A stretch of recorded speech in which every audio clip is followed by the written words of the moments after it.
మన ప్రభు మన రక్షకుడైన యేసుక్రీస్తు వారి ప్రశస్త నామంలో ప్రతి ఒక్కరికి వందనములు, శుభములు, శాంతి సమాధానము కలుగునుగాక. మొదటి తెస్సలోనికులకు రాసిన లేఖ 5వ అధ్యాయం 14వ వచనం. ధైర్యము చెడిన వారిని ధైర్యపరచుడి. ఆమేన్. దేవుని పరిశుద్ధ నామానికి స్తోత్రము కలుగునుగాక. ఈ దినం దేవాతి దేవుడు మనందరితో మాట్లాడుతున్నారు. మరి ఆనాడు పౌలు గారు తెస్సలోనికులకు లేఖ రాస్తూ ఈ విధముగా మాట్లాడుతున్నారు. సహోదరులారా, మేము మీకు బోధించినది ఏమనగా, అక్రముగా నడుచుకున్న వారికి బుద్ధి చెప్పుడి, ధైర్యము చెడిన వారిని ధైర్యపరచుడి, బలహీనులకు ఊతనీయుడి, అందరిడెలా దీర్ఘశాంతము గలవారై ఉండుడి. ఎవడును కీడునకు ప్రతి కీడు ఎవనికైనను చేయకుండా చూచుకొనుడి. మీరు ఒకని ఎడల ఒకడు మనుషులందరి ఎడలను ఎల్లప్పుడూ మేలైన దానిని అనుసరించి నడుచుకొనుడి.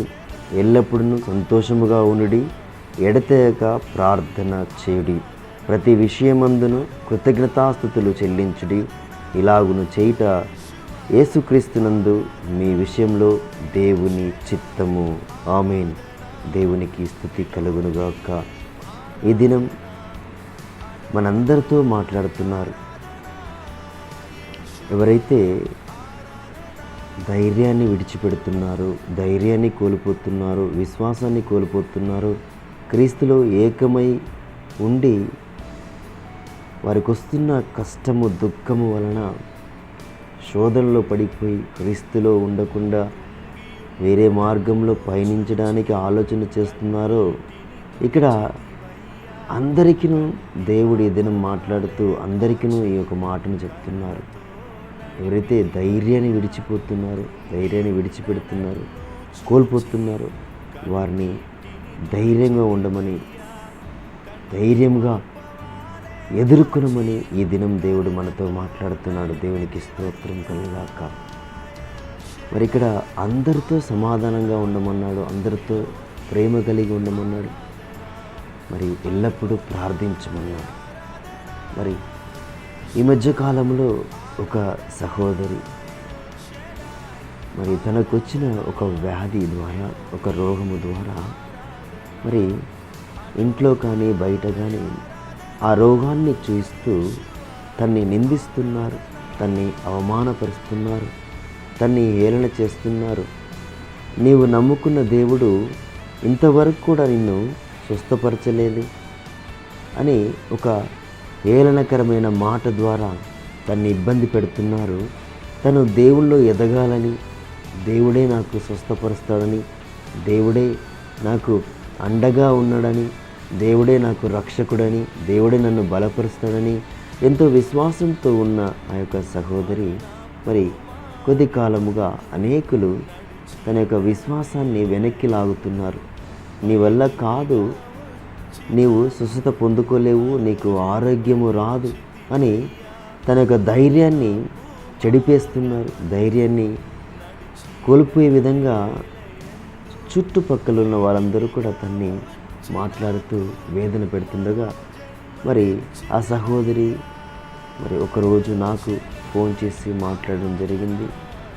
నేను దేవుని యొక్క మాటను, దేవుని యొక్క వాక్యాన్ని తనకు అర్థమయ్యే విధంగా, విశ్వాసంలో ఎదిగే విధంగా, యేసుక్రీస్తు మాటలు వినే విధంగా మరి కొన్ని మాటలు చెప్పడం జరిగింది.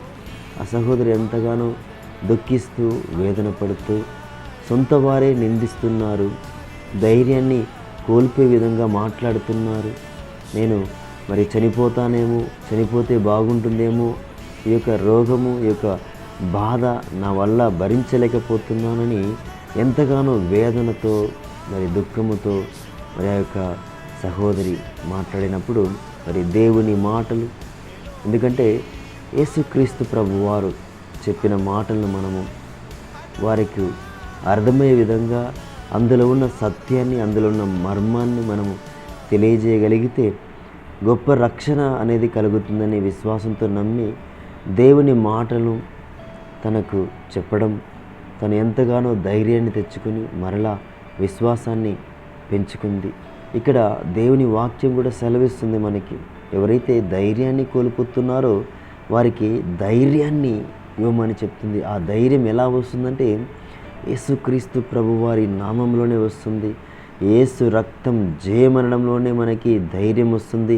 అపవాది వేసే అగ్ని బాణములు అన్నీ కూడా మరి యేసుక్రీస్తు నామంలో ఆపగలం, దాన్ని పడవేయగలం, దాన్ని తొలగించగలం. ఆ నొప్పి కానీ, బాధ కానీ, వేదన కానీ, దుఃఖము కానీ, ఎటువంటి అయినా బలహీనత అయినా సరే క్రీస్తు నామంలో ప్రార్థించినప్పుడు, అడిగినప్పుడు, మొరపెట్టినప్పుడు గొప్ప రక్షణ, గొప్ప స్వస్థత దేవుడు అనుగ్రహిస్తాడని ఆ యొక్క సహోదరికి చెప్పడం ద్వారా ఎంతగానో ధైర్యాన్ని తెచ్చుకుంది, ఎంతగానో బలాన్ని పొందుకుంది, ఎంతగానో శక్తితో నింపబడింది. దేవుని వాక్యం మనల్ని వెలిగిస్తుంది, దేవుని వాక్యం మనల్ని నడిపిస్తుంది, దేవుని వాక్యం మనకి శక్తిని అనుగ్రహిస్తుంది కనుక, ఇతరుల్ని రక్షిస్తుంది, ఇతరులకి ప్రాణం పోస్తుంది కనుక మనం విశ్వాసంతో నమ్మాలి, ప్రార్థన చేయాలి. ఎవరైతే ధైర్యం చెడిపోతున్నారో, ధైర్యాన్ని కోల్పోతున్నారో వారిని ఇంకనూ ధైర్యం కోల్పోయే విధంగా మాట్లాడకుండా దేవుని మాటల చేత, క్రీస్తు మాటల చేత, దేవుని వాక్యం చేత వారిని కట్టాలి, వారిలో నింపాలి. నింపినప్పుడు దేవుని యొక్క అభిషేకము వారిపై వస్తుంది. వారు గొప్పగా విడుదలను పొందుకుంటారు. ఆ రోగం నుంచి, ఆ బలహీనత నుంచి దేవుడు వారికి విడుదలను ఇస్తారు. కనుక ప్రత్యేకించి ఈ దినం మనతో దేవుడు మాట్లాడుతున్నారు. ఎవరిని కూడా మనము నిందించకూడదు, ఎవరిని కూడా మనము అధైర్యపరచకుండా ధైర్యం వహించే విధంగా, క్రీస్తులో ఎదిగే విధంగా, వాక్యంలో ఎదిగే విధంగా, ఆసక్తి కలిగి ప్రార్థించే విధంగా, దేవునికి మొరపెట్టే విధంగా, ఆయన్ని గోజాడే విధంగా, ఆయన సన్నిధిలో ప్రార్థించే విధంగా దేవుని యొక్క శక్తిని, మాటలను మనము, వాక్యాన్ని వారికి బోధించాలి. ఎందుకంటే ఇక్కడ పౌలు గారు గొప్పగా మాట్లాడుతున్నారు. మరి ఎవరైతే చెడిపోతున్నారో, బలహీనలో పడిపోతున్నారో వారికి ధైర్యాన్ని నింపమని చెప్తున్నాడు. దేవునికి మహిమ కలుగుగాక. ఎడతెగక ప్రార్థన చేయుడి అంటున్నాడు. ప్రతి విషయమందును కృతజ్ఞతాస్తుతులు చెల్లించుడి అని చెప్తున్నారు. నిజముగా మరి ఈ దినం మనము జీవిస్తున్నామంటే దేవుని యొక్క మహాకృప, ఉచితమైన కృప ద్వారా మనము జీవిస్తున్నాము. మరి అనేక మంది మన మధ్యలో నుంచి వెళ్ళిపోయారు, కానీ దేవుడు ఒక సంకల్పం చొప్పున పిలిచాడు. ఆయన మన మీద ఒక ప్రణాళిక కలిగి ఉన్నాడు. కనుక ఈ దినాన్ని ఇచ్చినందుకు దేవునికి మొదటిగా మనము కృతజ్ఞతాస్తుతులు చెల్లించాలి, ఆయన్ని కొనియాడాలి, ఆయన్ని మహిమపరచాలి. ఎందుకంటే మనము ఈ దినము ఈ విధంగా జీవిస్తున్నామంటే దేవుని యొక్క మహాకృప. దేవునికి మహిమ కలుగుగాక. మరి ఈ దినము కలిసికట్టుగా మొరపెడదాం, ప్రార్థన చేద్దాం.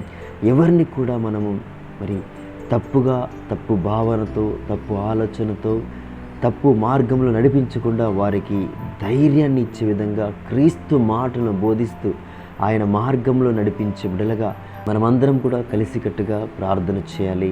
ప్రార్థన చేసి దేవుని సన్నిధిలో సాగిలపడాలి, ఆయన్ని అడగాలి. ఈ దినము కలిసికట్టుగా మొరపెట్టి ప్రార్థన చేద్దాం. మహాపరిశుద్ధుడా, ప్రేమగల తండ్రి, కృపగల తండ్రి, గొప్ప దేవా, నీకు స్తుతులు, స్తోత్రములు ప్రభువా. తండ్రి, ఈ దినము గొప్పగా మీరు మాతో మాట్లాడి ఉన్నారు తండ్రి. అవును ప్రభువా, ధైర్యము చెడిన వారికి ధైర్యాన్ని దయచేయమన్నారు ప్రభువా. అవును ప్రభువా తండ్రి, ఈ దినము మీరు మాతో గొప్పగా మాట్లాడి ప్రభువా మాకు బలాన్ని, ధైర్యాన్ని ఇచ్చారు ప్రభువా.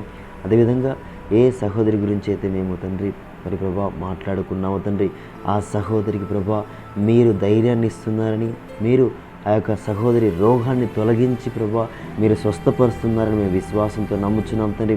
ఎవరైతే ఇటు రీతిగా బాధపడుతున్నారో, ఎవరైతే బలహీనలో పడిపోయి ఉన్నారని వేదన పడుతున్న ప్రభావ వారిని కూడా తండ్రి స్వస్థపరచమని, బలపరచమని, స్థిరపరచమని ప్రభావ మీరే మహిమ పొందుకోమని మా నాథుడు, మా రక్షకుడు, మీ ప్రియ కుమారుడైన యేసుక్రీస్తు అతి పరిశుద్ధమైన, ఎంతో శ్రేష్టమైన నామంలో ఈ యొక్క చిన్ని ప్రార్థన అడిగి వేడుకొని బ్రతిమాలుకొని పొందుకొని ఉన్నాము తండ్రి. ఆమేన్. దేవుని పరిశుద్ధ నామానికి మహిమ కలుగునుగాక. దేవుని యొక్క మహాకృప ప్రతి ఒక్కరికి తోడై ఉండునుగాక. Amen. God bless you one and all.